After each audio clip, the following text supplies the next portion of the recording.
তাকে ফাঁসির কাস্টে ঝুলানো। আদালত থেকে রায় দেয়া হয়েছে মিশরের যুবকদেরকে এরকম আন্দোলনে ঠেলে দেওয়ার কারণে ডেথ পেনাল্টি, ফাঁসির রায় হলো। সাইদ কুতুব শহীদের ফাঁসির দিন ঘনিয়ে আসে।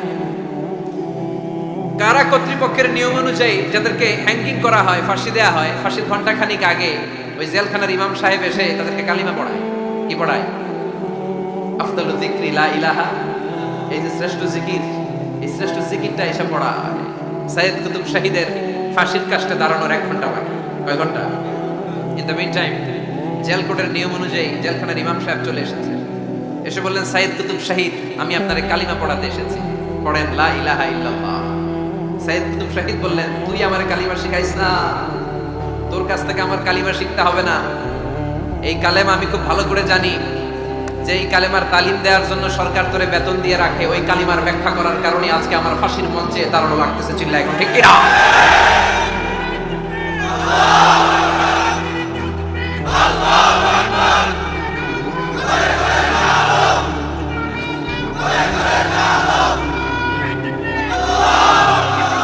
একই কালেমার তালিম তুমি দাও, তোমার টাকার বান্ডিল দেয়, আর ওই কালেমার এক্সপ্লেনেশন ব্যাখ্যা আমি সমাজে দিয়েছি, তাই আমারে ফাঁসি দেয়। তার মানে তোর কালেমা আমার কালেমা দুইটা আলাদা কালেমা, তোর কালেমা আমার কালেমা এক কালেমা না। চিল্লা এখন ঠিক কিনা? তার মানে কালেমায় আর কালেমায় পার্থক্য আছে না নাই? ইমানে ইমানে পার্থক্য আছে না নাই? যে ইমানে প্রয়োজনে জ্বলে ওঠে না, যে ইমান সত্য ন্যায়ের কথা বলে না, যে ইমানে প্রয়োজনে জ্বলে ওঠে না,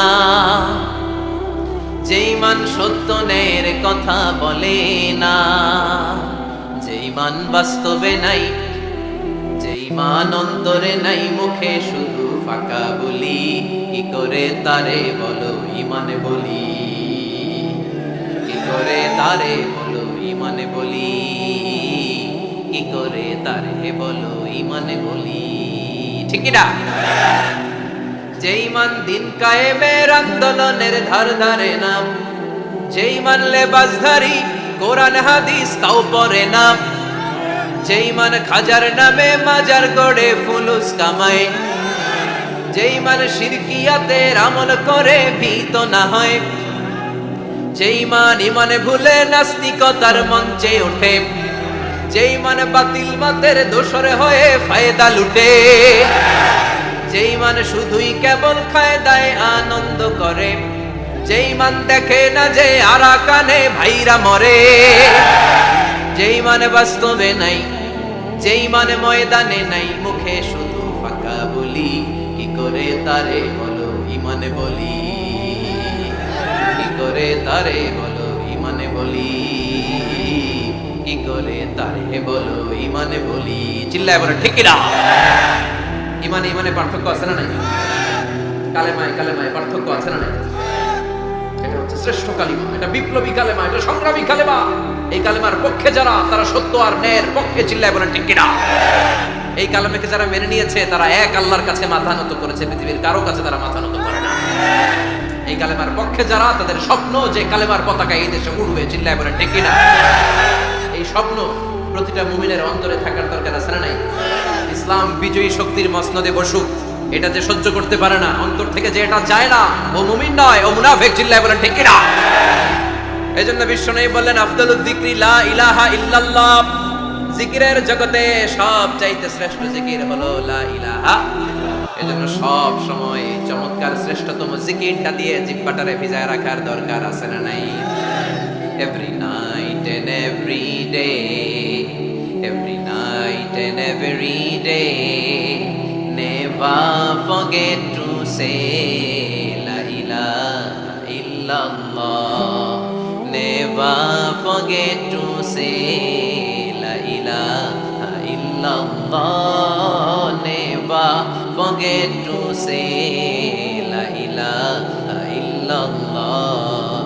When you're walking down the street, use your time and repeat, and say in every heartbeat la ilaha illallah, and say in every heartbeat la ilaha illallah. Allah and say in every heartbeat La ilaha illallah. সবাই পড়েন every night and every day, every night and every day, never forget to say La ilaha illallah, never forget to say La ilaha illallah. সুবহানাল্লাহ পড়েন every night and every day, প্রতিদিন প্রতি সকালে never forget to say, এটা বলতে ভুলে যেও না যে এই বাণীটা বলতে নিষেধ করা হলো, বাণীটা হলো লা ইলাহা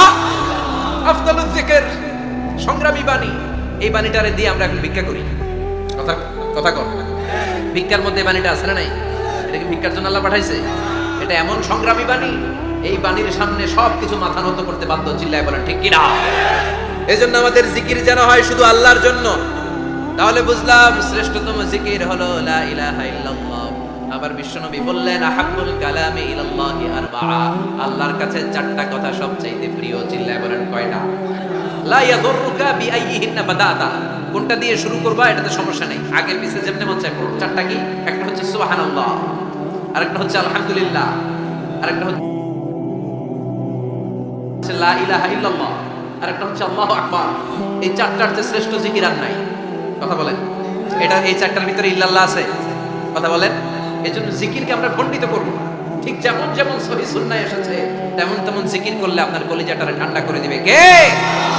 ইল্লাল্লাহর ব্যাখ্যা থাকতে পারে, অনেকে ব্যাখ্যা করে যে এটার মধ্যে লা ইলাহা আছে, এটাকে গোপন রাখা হয়েছে, আমরা ইল্লাল্লাহ পড়ি না, ওটার দরকার নাই। বিশ্বনবী এবং সাহাবারা যেই পন্থায় জিকির করেছেন, যেই পন্থায় জিকির শিখিয়েছেন, ওইটার ভিতরে বরকত বেশি না কম?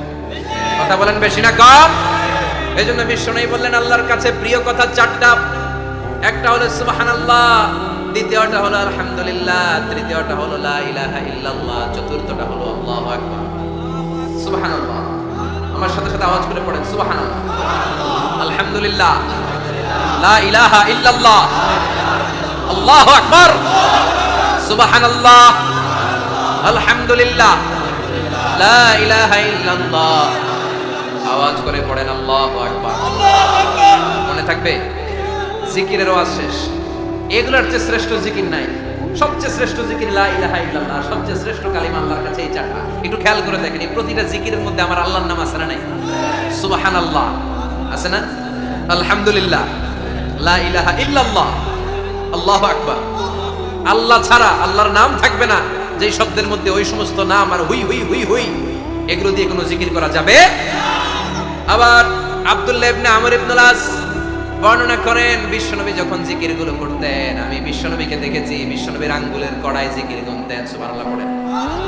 দেখতেছেন আমার হাত দেখা যায়? দেখা যায়, দেখা যায়। রাআইতুন নাবিয়্যা, আব্দুল্লাহ ইবনে আমর ইবনুল আসের বর্ণনা, রাআইতুন নাবিয়্যা ইয়াকিদুত তাসবিহা বিয়ামিনিহি, আমি বিশ্বনবীকে ডান হাতের গিড়ার ভেতরে তাসবিহ গুনতে শুনেছি, তাসবিহ গুনতে দেখেছি। সুবহানাল্লাহ পড়েন। এখন আমরা লম্বা তাসবিহ ছড়া নেই না, এটা জায়েজ, কিন্তু শ্রেষ্ঠ হচ্ছে হাতের গিড়ায় গোনা। এই প্রতিটা গিড়া in the day of judgement আপনার পক্ষে সাক্ষী দিবে। মনে থাকবে? কিভাবে গুনবেন? বা হাতে না ডান হাতে? ডান হাত উঁচু করেন সবাই, এইভাবে। নামাজ শেষ, আল্লাহু আকবার পড়ে 3 বার ইস্তিগফার পড়ে গোনা শুরু, এইভাবে সুবহানাল্লাহ। ঠিক আছে? এরপর আলহামদুলিল্লাহ, এরপর আল্লাহু আকবার। সবাই রাজি তো? সবাই রাজি? আল্লাহ তুমি কবুল করো। আরো জোরে পড়েন আমিন। তাহলে আমরা তাওবার পদ্ধতি জানলাম, কেন আমরা ইস্তিগফার করব জানলাম, এরপরে জিকিরের খুঁটিনাটি জানলাম। এবার কেমন করে আল্লাহর কাছে দোয়া করব এটাও জানার দরকার আছে না নাই? বিশ্বনবী বললেন না দোয়া মুখুল ইবাদত, দোয়া হলো ইবাদতের নির্যাস। যে দোয়া করে না সে কিছুই করে না। তিরমিজির আরেক বর্ণনায় বিশ্বনবী বললেন আদ-দুআ ওয়াল ইবাদত, দোয়াটাই হলো ইবাদত, দোয়াটাই ইবাদত। ধরেন আমি দোয়া করা শুরু করলাম, এটাই ইবাদত। নামাজ যেমনি ইবাদত, জিকির যেমনি ইবাদত, হজ করা যেমনি ইবাদত, দোয়া করাটাও। এজন্য প্রতি নামাজের শুরুতে দোয়া আছে না নাই? সূরাতুল ফাতিহার আরেক নাম সূরাতুদ দোয়া, দোয়ার সূরা। আমরা প্রত্যেকবার সূরা ফাতিহা যখন পড়ি আমরা পড়ি ইহদিনাস সিরাতাল মুস্তাকিম। সবাই পড়েন ইহদিনাস সিরাতাল মুস্তাকিম। ও আল্লাহ আপনি আমাদেরকে সরল সঠিক পথ দেখান। পড়েন আমিন। ও আল্লাহ, show us the right path, show us the correct path. Show us the middle path. আল্লাহ মধ্যম পন্থা দেখান, মাঝামাঝি রাস্তাটা দেখান, সিরাতুল মুস্তাকিম দেখান। আমাদেরকে রাস্তা দেখায় কে? কথা বলেন না।